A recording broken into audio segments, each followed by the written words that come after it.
वेदा police station में आते जहां इंस्पेक्टर दीप एक अलग केस पर काम कर रही थी। बाकी स्टाफ भी बिजी था। वेदा अंदर कैबिन में आने की कोशिश करते जब इशारे से दीप ने वेदा को बाहर इंतजार करने को कहा। वेदा वहीं बाहर लगे सिटिंग बेंच पर बैठ जाते हैं। वो बैठे आसपास देख रहे थे। आज का ऑरा काफ़ी पॉजिटिव था। एक तरफ धूप बत्ती जल रही थी तो दूसरी तरफ स्टाफ का जो भी आता मंदिर में माथा टेकता और अपने काम पर लग जाता। वेदा काफ़ी खुश होते पर ये खुशी ज़्यादा देर टिकती नहीं, क्योंकि तुरंत उसके बाद वेदा को एक डार्क एनर्जी सेंस होने लगी। कलर आसपास के डल होने लगे। वेदा को अजीब फील होने लगा। उन्हें ऐसा लग रहा था कि जैसे किसी ने सुंदर से फूलों के पास कूड़ा रख दिया हो। इतनी डार्क, इतनी नेगेटिव एनर्जी वेदा सेंस कर रही थी कि उन्हें उल्टी ही आने लग गई। वो ये समझ गए कि संजय कहीं आसपास ही है। उतनी देर में दीप वेदा को बुलाते हैं। वेदा अंदर गए। कुर्सी पर अभी वेदा बैठने ही वाले थे कि इंस्पेक्टर दीप ने कहा, वेदा बैठो मत, चलो सीधे। मैंने संजय को बुला लिया सेल में। आज हम संजय के पास जाएंगे और आज आर या पार होकर रहेगा। मीडिया वाले न्यूज़ चैनल पर तरह तरह की बातें बना रहे हैं, अलग अलग थ्योरी दे रहे हैं और हेडक्वार्टर्स मुझे डंडा दे रहा है कि इस केस को जल्दी से सॉल्व करो। अब उन्हें क्या बताऊं कि यहाँ पर क्या सीन चल रहा है। अभी तो प्रॉपर ये भी फाइनल नहीं हुआ कि ये संजय है भी या नहीं, और अगर संजय नहीं है तो चौथी लाश किसकी है। मुझे तो कुछ भी नहीं समझ आ रहा। वेदा आज तुम कुछ करो बस। वेदा दीप की बात को समझते हैं और हाँ में सिर हिलाकर कैबिन से बाहर निकलते हैं। दीप के साथ वो उसी सेल में वापस गए जिसमें वो संजय बैठा हुआ था। आओ आओ, मुझे लगा नहीं था कि तुम इतनी जल्दी आ जाओगी, और तुझे आखिरी बार जो मैंने दिखाया उससे इतनी जल्दी उभर गया तू। बहादुर तो है तू। उसने आते ही वेदा को टॉन्ट मारा, जिस पर वेदा उसके सामने बैठते हुए कहते हैं, सुनो, मैं ये तो जानता हूँ कि आप संजय नहीं हो बल्कि कोई और हो जो संजय के शरीर में है। आपने अपने आप को मारकर और संजय को मारकर संजय की आत्मा को अपने बस में किया और उसके शरीर पर कब्जा कर। पर हम ये जानना चाहते हैं कि आपने संजय को क्यों चुना और उसके परिवार को क्यों मारा। मुझे ये भी नहीं लगता कि ये पहला शरीर होगा जो आपने बदला होगा। और क्या जिसके भी शरीर में आप जाते हैं क्या उसके पूरे परिवार को मार देते हैं।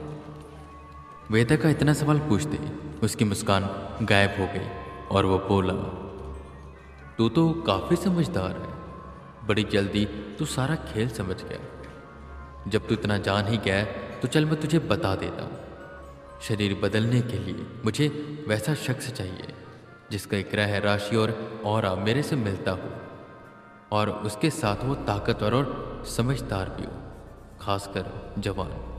और यह संजय परफेक्ट था। खैर, मेरा वक्त नहीं था शरीर बदलने का, पर जो मेरी आखिरी लड़ाई हुई थी उसमें मैं बहुत चोटिल हो गया था। मेरी हड्डियां टूट गई थी, इसलिए मेरा शरीर बदलना बहुत ज़रूरी था। मुझे संजय दिखा, मैंने उस पर हमला कर दिया।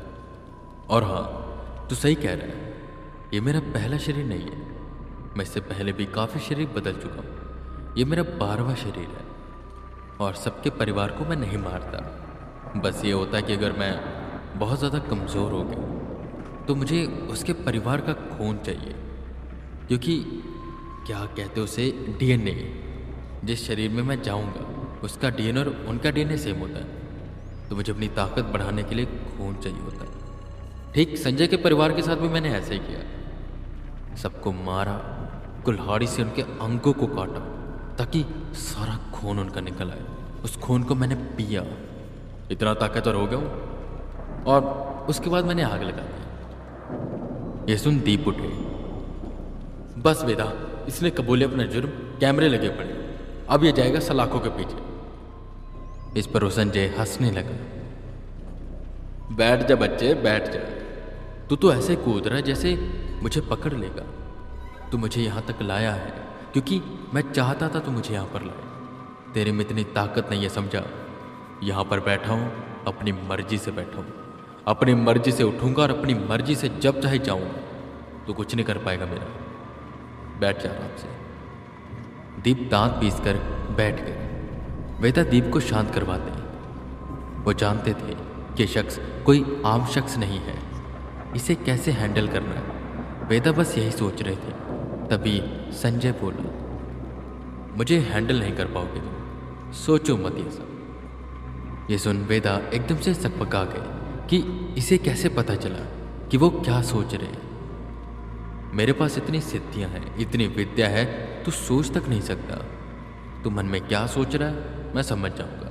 तेरा पास्ट, तेरी डिटेल मुझे पता चल जाएगी, पर अभी नहीं पता चल पा रही, क्योंकि जिससे मुझे पता चलेगा वो मेरे पास है नहीं। तुरंत बिना कुछ सोचे वेदा ने जवाब दिया, कर्ण पिशाच ने।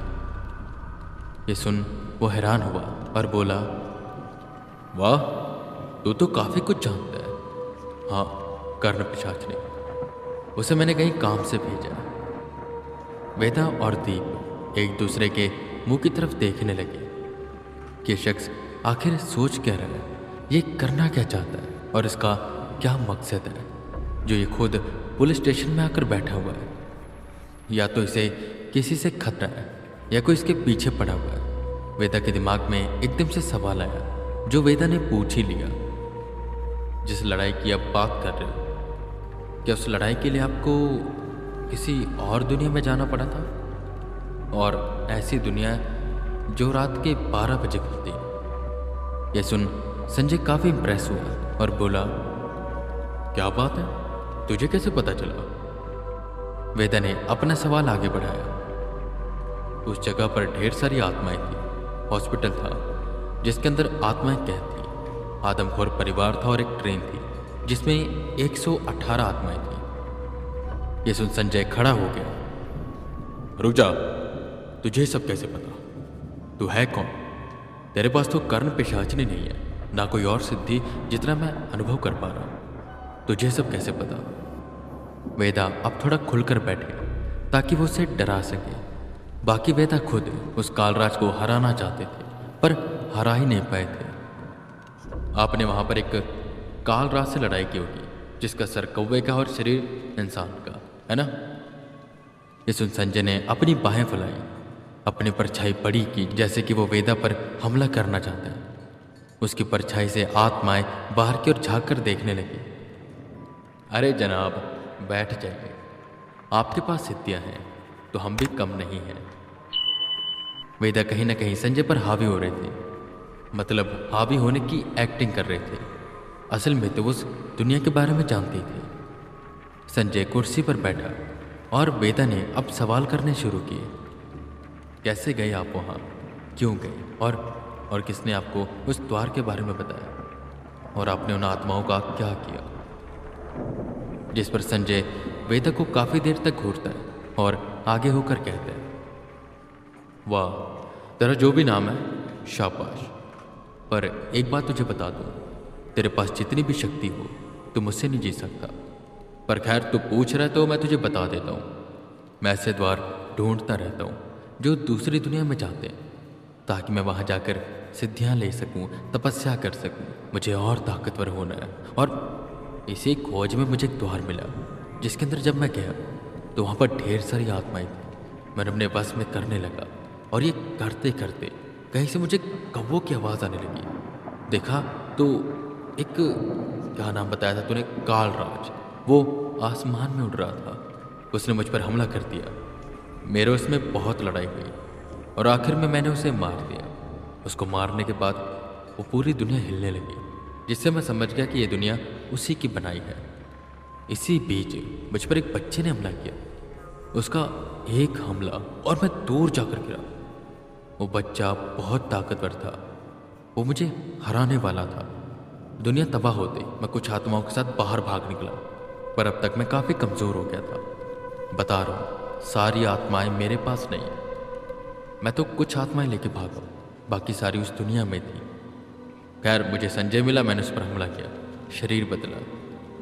मैं उस बच्चे को हराने के लिए तपस्या कर रहा था जंगल में कि तभी मेरी कर्ण पिशाचिनी ने मुझे बताया कि वो जो बच्चा है वो मुझे ढूंढ रहा है और मुझे मारना चाहता है, और अभी मैं इतना ताकतवर नहीं हुआ हूँ क्योंकि ये शरीर नवा है, थोड़ा वक्त लगेगा मुझे इसे पूरा कंट्रोल करने में।